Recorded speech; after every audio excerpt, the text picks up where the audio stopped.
सूत्र में आचार्य भगवान भव्य जीवों को स्वयं से स्वयं को मिलाने की बात कर रहे थे। आज तक संसारी प्राणी संसार में खोए हुए हैं, संसार की पर पदार्थों में अपने उपयोग को लगा रहे हैं। उन पर पदार्थों से अपने उपयोग को हटा करके और स्वयं की ओर लगाने के लिए प्रेरित कर रहे हैं। हे भव्य जीवों, ये अनंत काल व्यतीत हो गया है, आज तक तुमने अपनी पर दृष्टि को अपनी ओर नहीं किया। अब अपनी दृष्टि जो पर में चल रही है उसको 100 की ओर मोड़ने का प्रयत्न करो, तभी तुम्हारा कल्याण हो सकेगा। ऐसा भव्य जीवों को उपदेश देते हुए आगे बढ़ते चल रहे हैं और उस मोक्ष मार्ग के क्रम से संवर निर्जरा तत्व का व्याख्यान करते हुए सभी प्रकार के गुप्ति, समिति, धर्म, अनुप्रेक्षा, परिचय, चारित्र और तप सभी का बड़े शालीनता के साथ सुंदर ढंग से व्याख्यान किया गया। अंत में ध्यान को 2 प्रकार से कहा था, अशुभ ध्यान और शुभ ध्यान। अशुभ ध्यान संसार के कारण है, शुभ ध्यान परमार्थ के कारण है। इसलिए अशुभ को छोड़ करके और शुभ ध्यान में अपने उपयोग को लगाना, यहीं से संसार में रहते हुए पर भी असंसार से विरक्ति की प्राप्ति होगी। इस प्रकार से क्रम से कथन करते हुए जो शुरू के 2 ध्यान हैं वो किसके लिए होते हैं? अंग पूर्वधारी के लिए होते हैं।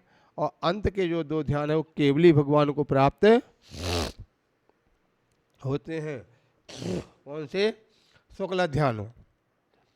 उसमें जो प्रथम के 2 ध्यान हैं वो वितर्क और विचार से सहित होते हैं। अंत के जो 2 ध्यान हैं वो वितर्क और विचार से रहित होते हैं। प्रश्न उत्पन्न हुआ था वितर्क किसे कहते हैं, तो उत्तर आया था वितर्कः श्रुतम, जो श्रुत ज्ञान है उसके लिए वितर्क कहा जाता है। दूसरा था विचार किसे कहते हैं, तो विचार के लिए कहा था व्यंजन योग और अर्थ व्यंजन योग संक्रांति। इस प्रकार से अर्थ का, व्यंजन का और योगों का संक्रांति यानी परिवर्तन, पलटना, इसके लिए क्या कहा गया था? विचार। इस प्रकार से तो वितर्क और विचार ये दोनों से सहित होने वाले ध्यान आगे चल कर के वितर्क और विचार भी समाप्त हो जाता है और फिर भव्य जीव अपने सीधे आत्मा स्वरूप में लीन होने वाले ध्यान को प्राप्त होते हैं। अब पात्र की अपेक्षा जो निर्जरा है वह किस प्रकार से होती है, इस प्रकार का कथन करते हुए अगले सूत्र को बताया जा रहा। निकाल लेंगे 9वें अध्याय का 45 नंबर का सूत्र। ठीक है, देखते हैं। कहा जाता सम्यक दृष्टि श्रावक वृतानंत वियोजक दर्शन मोह छप कोपशांत मोह छपक क्षीण मोह जिनाह क्रमशो संख्ये गुण निर्जराः।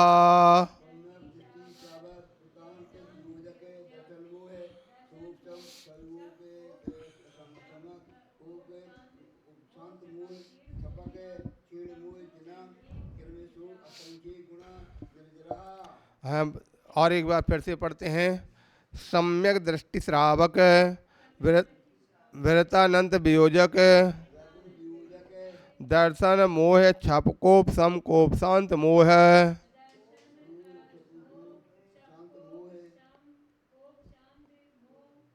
छपक क्षीण मोह जनाह क्रमशो संख्ये गुण निर्जराह। इस प्रकार से यहाँ कथन किया जा रहा। सबसे पहले निर्जरा किसके शब्द यहाँ लगाया जाएगा, क्रमशो असंख्य गुण निर्जरा, यानी एक दूसरे की असंख्यात गुणी निर्जरा हुआ करती है। ठीक हो गया। यहाँ पर सबसे पहले क्या दिया, सम्यक दृष्टि, अर्थात जो सम्यक दृष्टि जो जीव है उसकी भी निर्जरा होती कि नहीं होती, कैसे होएगी भाई, एक दूसरे तो पहले की किस निर्जरा किसकी अपेक्षा से है। इसका मतलब तो हमारी समझ में आता है कि सम्यक दृष्टि की कोई निर्जरा नहीं होती होगी। सम्यक दृष्टि के बाद जब व्रति अथवा श्रावक की निर्जरा होना, सम्यक दृष्टि की अपेक्षा अश्रावक की असंख्यात गुणी। ठीक है, लेकिन फिर सम्यक दृष्टि अगर नाम दिया है तो कहीं ना कहीं उसकी निर्जरा होना चाहिए। और ख़ासतौर से निश्चित ही भी है, जब कोई जीव सम्यक दर्शन प्राप्त करता है, 3 करण परिणाम प्राप्त करता है, उपसम सम्यक प्राप्त होता है, तो निश्चित रूप से उस समय पर भव्य जीव के लिए विशेष विशुद्धि होती है।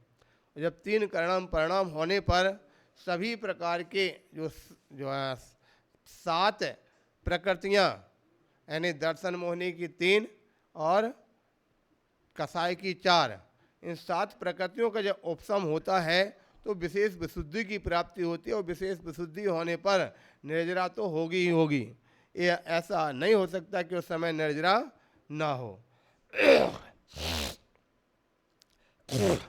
फिर निर्जरा होती है लेकिन फिर भी असंख्यात गुणी, तो किसकी असंख्यात गुणी लगाई जाएगी यहाँ पर लगा सकते हैं कि जो मिथ्या दृष्टि जीव है, सम्यक दर्शन को प्राप्त होने के सम्मुख है, सम्यक दर्शन प्राप्त करने के सम्मुख जो जीव है उसकी अपेक्षा सम्यक दृष्टि की जीव निर्जरा असंख्यात गुणी हो सकती है। ठीक है, क्योंकि यहाँ पर निर्जरा तो वैसे है, अगर वास्तविक देखो तो प्रत्येक जीव की अप्रतिक्षण निर्जरा हो रही है, लेकिन प्रतिक्षण होने वाली निर्जरा से कोई काम चलने वाला नहीं है। कौन सी निर्जरा से काम चलेगा, तो जो सकाम निर्जरा है। ठीक है, सकाम निर्जरा से काम चलने वाला है। कल परसों अपनी बात चल रही थी, 2 प्रकार की निर्जरा, सकाम निर्जरा और अकाम निर्जरा। अकाम का तो जैसा है नाम वैसा ही है, जो कोई काम की नहीं है, अर्थात काम की नहीं है तो निर्जरा फिर क्या हो रही है। बोले नहीं काम की है, लेकिन किस प्रकार के काम की है, जो सांसारिक प्राणियों की पहले जो बंधी कर्म उस अपेक्षा से तो ठीक है, लेकिन मोक्ष मार्ग में उसका कोई विशेष काम नहीं हो रहा है, इसलिए उसको अकाम निर्जरा कह दिया। और सकाम निर्जरा जो मोक्ष मार्ग में कार्यकारी हो रही है, इसलिए उसको सकाम निर्जरा कहा जाता है। और निर्जरा को दूसरे रूप में भी 2 भेद आते हैं, कौन कौन से, सविपाक और अविपाक, उसके भी नाम वैसा ही हैं। सविपाक अर्थात जो विपाक यानी जिसका जितना समय था अपने समय पर उसको फल दे करके झड़ना, इसका नाम क्या है, सविपाक। तो उससे तो कोई काम सटने वाला है नहीं है, अपने समय से आएंगे, अपने समय पे झड़ जाएंगे। कौन सी निर्जरा कार्यकारी है, अविपाक निर्जरा कार्यकारी हुआ करती है, इसलिए अविपाक निर्जरा सबसे बड़ी उपयोगी है। तो अविपाक निर्जरा जो है मिथ्या दृष्टि जीव की अपेक्षा सम्यक दृष्टि के असंख्यात गुणी, और सम्यक दृष्टि जीव की अपेक्षा देशव्रति श्रावक जिसे कहा जाता है। हम कई बार बोलते हैं, इसका मतलब है कि शायद दुनिया वाले श्रावक जो है उनसे पूछो भाई आप सब कौन हो, बोले श्रावक हैं, इसका मतलब इस ग्रंथ के सूत्र के आधार पर जो जब तक कोई देशवृत्ति नहीं होता तब तक कोई श्रावक कहलाने का अधिकारी नहीं होगा। ठीक है कि नहीं?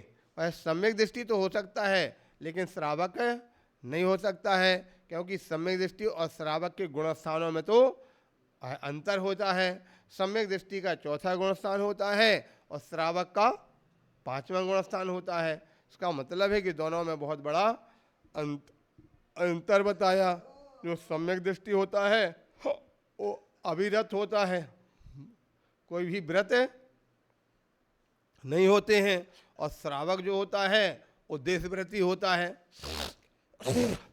इससे सिद्ध है कि दोनों में बहुत बड़ा अंतर कहा गया। इस प्रकार से तो सम्यक दृष्टि से श्रावक की जो नजरा है वो असंख्यात गुणी होती है, और श्रावक सिर्फ है व्रति। व्रति का मतलब तो श्रावक वृत्ति नहीं है क्या, लेकिन हाँ श्रावक देश व्रति होने से उसको व्रति नहीं कहा गया। ठीक है, व्रति किसे कहा गया? जो पूर्ण रूप से व्रतों को धारण करने वाला है उसको व्रति कहा जाता है। वो व्रति कौन सा? महाव्रति होता है। और 6वें गुण स्थानवर्ती जो होता है उसकी देशव्रति श्रावक की अपेक्षा असंख्यात गुणी नजर होती है। तो सम्यक दृष्टि, श्रावक, व्रति। व्रति के पश्चात यहाँ पर एक बीच में दूसरा आ गया, अनंत वियोजक। अनंत वियोजक का मतलब क्या होता? अनंत वियोजक का मतलब है जो अनंतानुबंधी कषाय का विसंयोजना करने वाला। ये शायद आप लोगों के लिए एक नया शब्द लग रहा होगा। अनंतानुबंधी कषाय का विसंयोजना कौन करता है? तो अनंतानुबंधी कषाय की विसंयोजना जब कोई जीव श्रेणी चढ़ता है, वो उपसम श्रेणी मानता है, तो उपसम श्रेणी के पहले वहाँ पर वह पुनः 3 कर्ण प्रणाम करते हैं, और 3 कर्ण प्रणाम करके जो अनंतानुबंधी कषाय है, अनंतानुबंधी कषाय का द्रव्य अन्य 3 प्रकार की कषायों में मिला दिया जाता है। इसका नाम क्या है? अनंतानुबंधी कषाय की वह विसंयोजना। 7वें गुण स्थान में अनंतानुबंधी कषाय की विसंयोजना करने वाला। इसके पश्चात फिर दर्शन मोह छपकोपसम, दर्शन मोह का क्षय करने वाला। उसकी अपेक्षा कहाँ उपसम श्रेणी पर चढ़ने वाला जीव है, उसकी अपेक्षा छायक सम्यक दर्शन प्राप्त करने वाले जीव की जो निर्जरा उस असंख्यात गुणी हुआ करती। इसका मतलब है कि उपसम वाला भले ही 11वें गुणस्थान तक क्यों न पहुंच जावे, लेकिन छायक जो सम्यक दर्शन प्राप्त करने वाला 4थे गुणस्थानवर्ती भी उससे अधिक कर्म की निर्जरा कर लिया करता है। इसलिए दर्शन मोह छपकोपसम, छपक दर्शन मोह को क्षय करने वाला, फिर उपसम अर्थात उपसम श्रेणी वाला।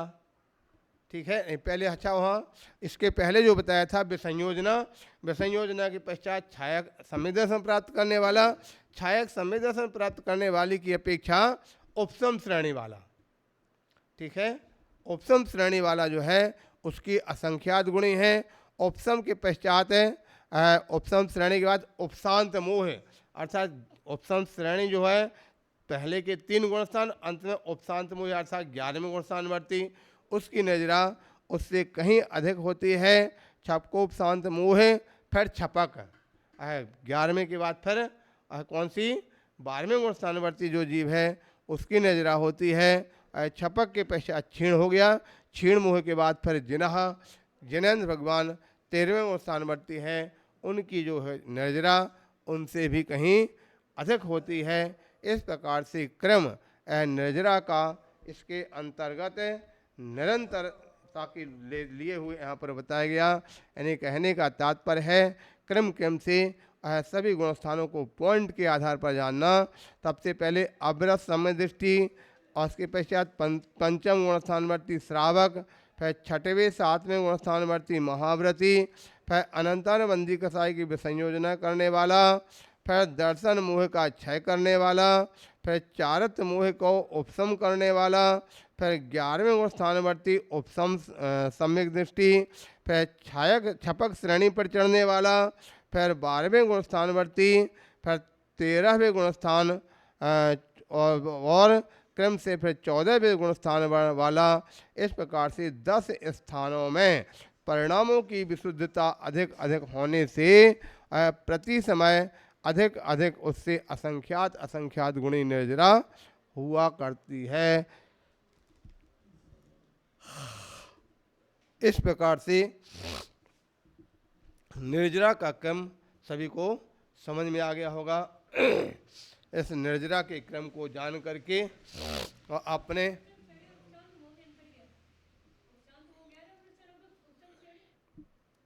उपसम श्रेणी का शुरुआत होना 8वें गुण स्थान से प्रारंभ होता है और उपशांत मोह 11वें गुण स्थान में होता है।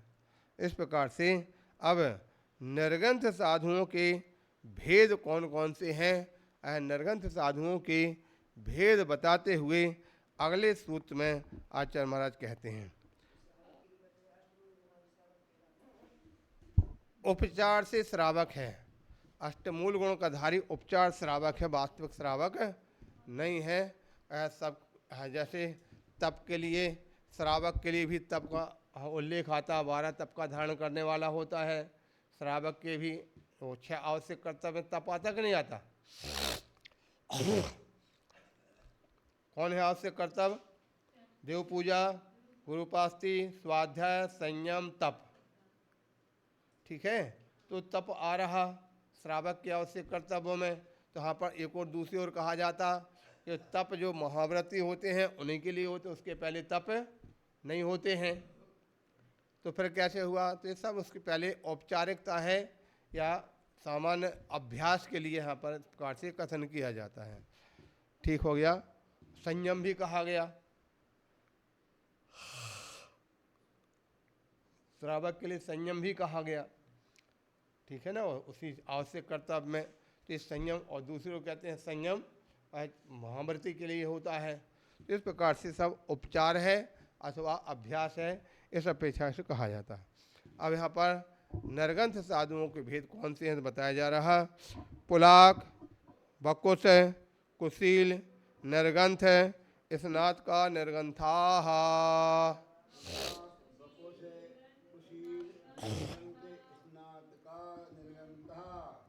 सही नहीं पढ़ पाए, एक बार फिर से पढ़ते हैं। पुलाक, वकुश, कुशील, निर्ग्रंथ, स्नातका निर्ग्रंथाः।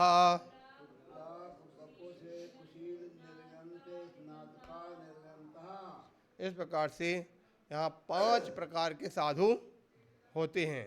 ठीक है, 5 प्रकार के साधु। हमको तो सारे साधु एक जैसे ही नजर आते हैं। ये 5 प्रकार के कैसे हो गया? 5 प्रकार के साधु कहीं इस वक्त नहीं है। क्या बोलते हैं, देखो दिगंबरों के, श्वेतांबरों के, ब्राह्मणों के, पंडितों के और हिंदुओं के, मुसलमानों के, ऐसे 5 प्रकार के होते क्या? ध्यान रखना है, बाहर में तो सभी एक जैसे नजर आते हैं, लेकिन अंतरंग भावों से, अंतरंग चारित्र के पालन से उन सभी प्रकार के साधुओं में भेद भिन्नता पाई जाती है। ठीक है, और यथायोग जैसे जैसे नाम दिए वैसे वैसे ही उनका आचरण होता है। सबसे पहले कौन सा नाम दिया? पुलाक। पुलाक का मतलब क्या होता? पुलाक यानी पुलाव। पुलाक का मतलब होता प्यार। धान का प्यार होता ना, प्यार प्यार, धान का प्यार, कोदों का प्यार कैसा होता? हाँ, सबसे पहले लोग प्यार के ऊपर बिछा के सोते थे और कभी कभी तो प्यार पर ही लोग उनके बनाते थे, गद्दा बना लेते थे, उसी की रजाई भी बना लेते थे। हाँ, चलो, तो प्यार की बात चल रही है। प्यार मतलब यहाँ पे प्यार से का मतलब हुआ साधुओं का प्यार पर लेटते इसलिए प्यार वाले साधु हैं क्या? नहीं नहीं, प्यार का तात्पर्य पुलाव का मतलब यह, जिस प्रकार से जो प्यार है और प्यार कैसा होता है? लूज होता, लूज होता, घास थोड़ी हवा चले तो यहाँ से यहाँ झूमता रहता है, स्थिर नहीं रह पाता। इसी प्रकार से जिन साधुओं का जो चारित्र है वो प्यार की भांति लूज होता है, ठीक है, उसे कौन से साधु बोलते? पुलाक नाम के साधु। आ गया समझ में कि नहीं? ठीक हो गया। तो प्यार की भांति जो लूज चारित्र वाले हैं, तनक में घबरा गए, हमसे तो नहीं हो पाता, ये हम ठंडी लग रही है, ये गर्मी लग रही है, ये इस प्रकार से हो रहा, ऐसा हो रहा, कैसे पालन हो पाएगा, कैसे क्या कर पाएंगे, इस प्रकार से जो थोड़ी थोड़ी सी समस्याओं में आकर के अपने आप को डगमगाने लगते हैं, ऐसे साधुओं को कौन से साधु बोलते? पुलाग। ये सभी जो 5 प्रकार के साधु के भेद बताए, ये सभी कौन से? द्रव्यलिंगी के नहीं, सभी भावलिंगी के ही होते हैं, ठीक है। तो इस काल में वह 99% साधु कौन से हैं? वो पुलाक ही हैं। इस काल में जो भी साधु हैं, 5 प्रकार के साधुओं में से पुलाक जो आचरण वाले साधु ही पाए जाते हैं। इस प्रकार से जानना चाहिए। समझ आ गया? दूसरे नंबर पे आता है कौन सा? बकुस। बकुस का मतलब क्या होता है? तो बकुस का मतलब यहाँ पर बताया जाता है, यानी जो साधु मूल गुणों का तो निर्दोष पालन करते हैं, किंतु अपने शरीर और उपकरण इत्यादि में राग रखते हैं। ठीक हो गया? तो है जो शरीर इत्यादि के प्रति भी राग है और उपकरण इत्यादि भी उनके प्रति भी राग है। उपकरण इत्यादि में भी सजाने में हमारा कमंडल अच्छा चमकना चाहिए, हमारी पिच्छी अच्छी चमकना चाहिए, हमारे सांस बढ़िया चमकना चाहिए इत्यादि। जो अथवा शरीर को भी कभी हो सकता सिर में बढ़िया बाल है तो हाथ फेर करके बालों को सजा लेते हैं। 4 महीने में केसलन तो होना ही है, लेकिन जब तक है तब तक तो शरीर में भी साफ सफाई रखने के लिए बार बार कहीं कोई तेल लगाते हैं, कोई पानी लगाते हैं, कोई बेसन लगाते हैं, कुछ भी करते हैं इत्यादि। जो भी है वह मूल गुणों का तो पालन करते हैं, लेकिन फिर भी उसमें किसी प्रकार से जो राग लगता है, राग लगा हुआ है, उसके लिए कौन कहा जाता है? बकुस नाम के साधु। ठीक हो गया? तीसरे नंबर पे आते कौन से? कुशील। ये बड़ा खराब शब्द है, यानी सारी दुनिया में कुशील नाम को बदनाम कर रखा। तो साधु भी कुशील होते हैं? बोले हाँ, कुशील का मतलब यहाँ पर जो सारी दुनिया में जिसको कुशील कहा जाता वो कुशील यहाँ पर ग्रहण नहीं करना। कुशील के विपरीत में क्या होता है? शील या सुशील। ठीक है? तो सुशील या शील का मतलब क्या होता है? शील किसे कहते हैं? शील यहाँ पर ब्रह्मचर्य से नहीं कहा गया। शील का मतलब होता है यहाँ पर स्वभाव। ठीक है? शील का मतलब यहाँ पर स्वभाव से लिया गया। तो जो अपने स्वभाव में रहते हैं वो कौन हुए? शीलवान।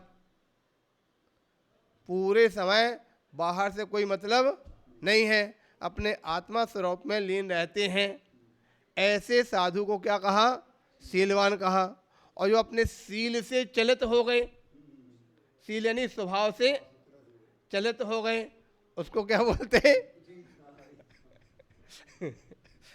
लोक व्यवहार में सबसे ज्यादा एक कुशील शब्द कितना घटिया माना गया है। कोई महिला हो सकता थोड़ा सा बच्चलन हो तुरंत उसको कुशीला बोल लेंगे। कोई पुरुष हो थोड़ा सा भी दुराचार वाले हो तुरंत ये भैया एक कुशीलवान है। तो यहाँ पर वो लोक व्यवहार में जो कुशील शब्द का प्रयोग किया गया, यहाँ पर उस शब्द से ग्रहण नहीं करना। यहाँ पर शील और कुशील का मतलब यहाँ पर जो अपने स्वभाव से ग्रहण किया गया, अपने स्वभाव में रमण करे, अपने स्वभाव में लीन रहे, उसको शीलवान कहा गया। और जो स्वभाव से चलित हो जावे, यानी स्वभाव से चलित होने का मतलब कोई कषाय उसके उदय में आ गई, अनंत जो संजुलन कषाय है, वही कोई संजुलन कषाय उदय में आ जाने पर तो जो जीव के लिए अपने स्वभाव से चलित हो जाने का नाम वह क्या बोलते, कुशील कहा जाता हो। कुशील भी दो प्रकार के होते हैं। कौन कौन से? एक तो है प्रतिसेवना कुशील और दूसरा है कषाय कुशील। ठीक है, प्रतिसेवना कुशील और कषाय कुशील। अब प्रतिसेवना का मतलब क्या होता? अपने उपकरणों का सही ढंग से प्रयोग करना, यानी जब भी कहीं उठना बैठना, प्रमार्जन करके तो वस्तु को उठाना रखना, प्रमार्जन करके, अब जो प्रमार्जन करके जो क्रिया की जाती है उसको कहते हैं वह प्रतिसेवनावान। किंतु जो वह प्रतिसेवना अर्थात अच्छी तरह से प्रक्रिया ईरा समिति इत्यादि का पालन नहीं करते हैं वो कौन से कहलाते हैं? प्रतिसेवना कुशील कहे जाते हैं। ठीक है, यानी जिनके मूल गुण तथा उत्तर गुण तो दोनों ही पूर्ण रूप से होते हैं, परंतु उत्तर गुण में कभी कभी कुछ दोष लग जाता है। अब प्रश्न उत्पन्न हुआ, मूल गुणों का तो पूरा पूरा पूरा पालन करते हैं, लेकिन उत्तर गुणों में दोष लगता है। उत्तर गुण कितने होते? उत्तर गुण को दो प्रकार से कहा गया। ठीक है, एक और तो कहते हैं उत्तर गुण में 22 परिसा है और 12 है तप है। कितने हो गए? 34। ये उत्तर गुण माने गए। 12 तप को और 22 परिसा को पालन करना, ये 34 उत्तर गुण हैं। कहीं कहीं जो कितने होते हैं? जो 84 लाख उत्तर गुण कितने हैं? 84 लाख। ठीक है, तो वो 84 लाख उत्तर गुणों का पालन तो संभव है ही नहीं है। वो तो केवल ज्ञानियों के हुआ करता है, बल्कि यहाँ तक कि 14वें गुण स्थानवर्ती जो साधु होते उनके लिए होता है। तो यहाँ पर सामान्य तौर से जो 34 उत्तर गुण का पालन में 22 परिसा है जय करना और 12 तप का धारण करना, इसका नाम क्या है? प्रतिसेवना कुशील से उसको जीतना। और दूसरा कषाय कुशील, जिन्होंने अन्य सभी कषायों के उदय को तो बस में कर लिया है, किंतु संजुलन कषाय के उदय को बस में नहीं कर पाए हैं, उनके लिए क्या बोलते हैं? कषाय कुशील कहते हैं। तो एक कषाय जो है कुशील नाम के जो साधु हैं, कुशील नाम जो भेद वाले साधु हैं, उनका भी इस काल में होना बहुत बड़ा दुर्लभ होता है। वो भी इस काल में नहीं हो पाते हैं। संजुलन कषाय को भी बस में नहीं कर पाते हैं और साथ ही साथ जो प्रतिसेवना कुशील, जो प्रतिसेवना भी उनकी अच्छी ढंग से पालन नहीं हो पाती है। ठीक है, प्रतिसेवना भी नहीं हो पाती है और कषायों को भी बस में नहीं हो पाते हैं। इसलिए एक कुशील वाले साधु भी इस काल में होना बहुत बड़ा दुर्लभ होता है। पुलाक और बकुस तो कदाचित संभव मान भी सकते हैं। इसके बाद चौथा कहते हैं, आगे इसके बाद आ रहा है चौथे नंबर पे निर्ग्रंथ है। निर्ग्रंथ का मतलब क्या होता? जिनका मोहिनी कर्म का तो उदय नहीं होता है, किंतु घातीय कर्म भी जल की रेखा के समान रह जाते हैं, ऐसे 12वें गुण स्थानवर्ती साधु के लिए निर्ग्रंथ। क्योंकि 11वें गुण स्थान तक क्या होता है? कषायों इत्यादि का उपशमन है, लेकिन 12वें गुण स्थान में सारी कषायों का क्षय होने लगता है। इस प्रकार से ऐसी स्थिति को क्या बोलते हैं? उसको निर्ग्रंथ कहा जाता है। ठीक है, हम लोग बताइए एक बार कई घटना सुनाते हैं। निर्ग्रंथ का मतलब क्या होता है? तो आप लोग जो पढ़ते हैं मोटे मोटे शास्त्र, इनको क्या बोलते? ग्रंथ बोलते हैं। हम एक बार चिंतन कर रहे थे कि साधु के लिए निर्ग्रंथ कहते हैं और इतने मोटे मोटे शास्त्र पढ़ते हैं, इतने मोटे मोटे शास्त्र रखते हैं, फिर भी कहते हैं निर्ग्रंथ हैं। हमने गुरुजी से पूछा तो गुरुजी ने बताया यहाँ पर ग्रंथ वो नहीं लगाना, वो ग्रंथ लोग कहते हैं, उनको वास्तविकता में शास्त्र कहा जाता। ठीक है, ग्रंथ का मतलब यहाँ पर ग्रंथी बोलना है। ग्रंथी यानी गांठ। ठीक है, और गांठ कितने प्रकार की? 3 प्रकार की। मन की गांठ, वचन की गांठ और काय की गांठ। ये 3 प्रकार की जो ग्रंथि हैं, ये 3 प्रकार की ग्रंथियों से रहित जो होते हैं वो निर्ग्रंथ कहे जाते हैं। ठीक है, इसलिए 12वें गुण स्थानवर्ती साधु कैसे हैं? ना उनके मन की गांठ बची, ना वचन की गांठ बची, ना काय की गांठ बची, इसलिए वो कौन से कहलाए? निर्ग्रंथ है।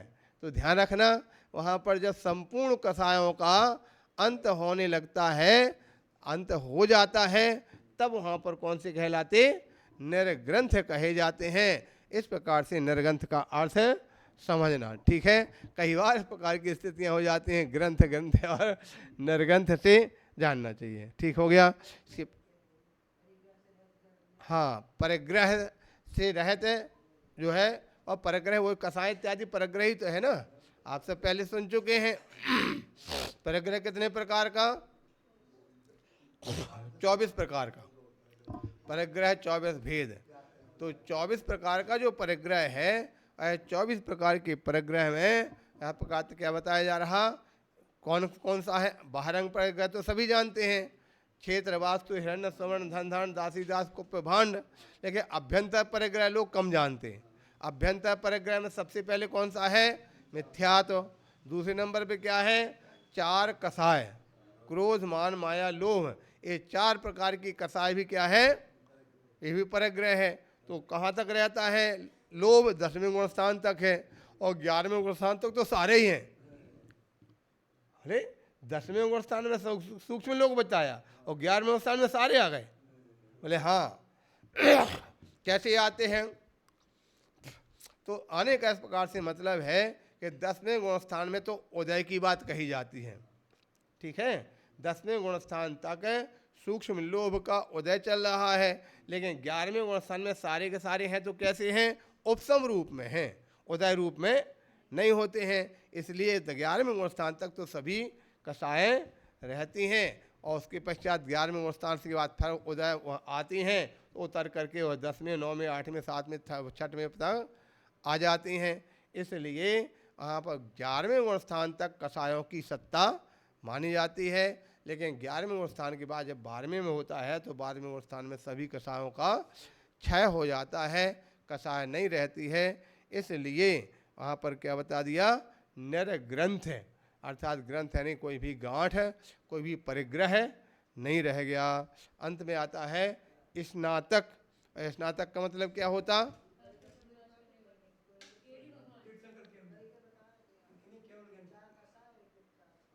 अच्छा, वह जो है 14 प्रकार के परिग्रह में मिथ्यात और 4 कसाय और 9 कसाय, तो 9 4 13 1 14 प्रकार का हो जाता है। अब स्नातक किसे कहते हैं? स्नातक का यहाँ पर व्याख्यान, बोले साधु भी स्नातक होते हैं। स्नातक का मतलब जानते हैं आप लोग क्या होता? स्नातक का मतलब होता है जो स्कूल में BA BSc की डिग्री प्राप्त करने वाला हो, उसको स्नातक बोलते हैं। समझ में आ गया? BA BSc BCom करने वाले को स्नातक बोलते हैं, और MA MSc की डिग्री प्राप्त करने वाले को स्नातकोत्तर कहते हैं। हाँ, स्नातक स्नातकोत्तर। तो यहाँ स्नातक जो कौन है? BA करने वाले जो है वो स्नातक कहे जाते हैं, ठीक है। और BA का मतलब कौन सी कितने साल पढ़ते हैं? कौन सी क्लास होती है BA की? 14 पूरी पार कर लेना। शुरुआत 12वें से प्रारंभ होएगी, अब हो गई 15। हम लोग जब पढ़ते थे उस समय 14 होती थी, क्योंकि हम लोगों के समय पर 11वीं जो है बोर्ड होती थी, ठीक है। 11वीं क्लास बोर्ड होती थी, और उसके पश्चात 12वीं से BA फर्स्ट, BA सेकंड और BA थर्ड, ठीक है। तो 12 13 14 साल में पूरा BA का स्नातक हो जाते थे, जिसको इंग्लिश में BA बोलते हैं, और हिंदी में उसको स्नातक कहा जाता, ठीक हो गया। तो 14वें जो साल पार करता है, 14वीं कक्षा पार कर जाता है, उसको स्नातक कहा जाता है। वही चीज़ अपने यहाँ पर भी स्नातक कहा। जो 14वें गुण स्थान को पार कर रहा उसको क्या बोलते? स्नातक बोलते हैं। यानी कहने का तात्पर्य है जो केवल ज्ञानी हैं, 13वें 14वें गुण स्थानवर्ती, उनके लिए स्नातक संज्ञा दी जाती है वो स्नातक साधु कहे जाते हैं। इस प्रकार से 5 प्रकार के जो साधु हैं, 5 प्रकार के साधु अपने अपने गुणों की अपेक्षा से उत्तरोत्तर सदाचार को प्राप्त होने वाले, उत्तरोत्तर आचरण को प्राप्त होने वाले कहे जाते हैं। इस प्रकार से जानना चाहिए। शेष विषय को बाद में करते हैं। आगे पुलक आदि मुनियों की क्या विशेषता होती है इसका कथन बाद में। बोले महावीर भगवान की